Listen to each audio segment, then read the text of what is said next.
Is your Brevo automation not working correctly? Maybe emails aren't being sent, contacts aren't entering the workflow, or you're seeing an error message in the automation builder.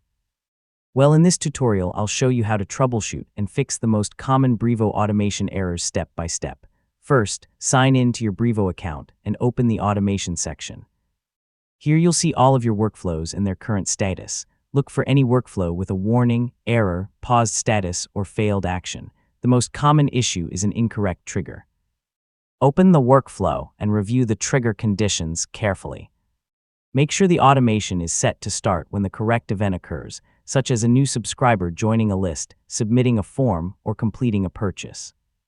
Next, check all email actions inside the workflow. Make sure the selected email template still exists, is published, and contains valid content. If a template was deleted or renamed, reconnect the correct template to that automation step. Now inspect any delays, conditions, or decision branches in the workflow.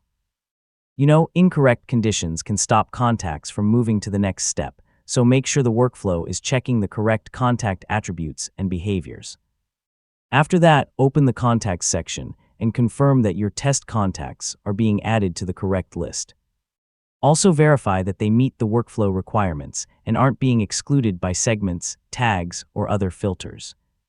Once you've made your changes, run a test by adding a test contact or manually triggering the workflow if that option is available.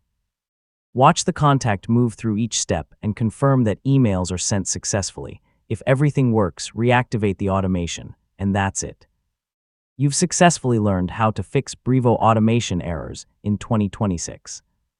Reviewing the trigger, email templates, conditions, and contact settings will solve most automation problems. If the issue continues, check the workflow logs or contact Brevo support with the exact error message for more help. If this tutorial helped you, don't forget to like the video and subscribe for more Brevo tutorials and email marketing guides. Thanks for watching, and I'll see you in the next one.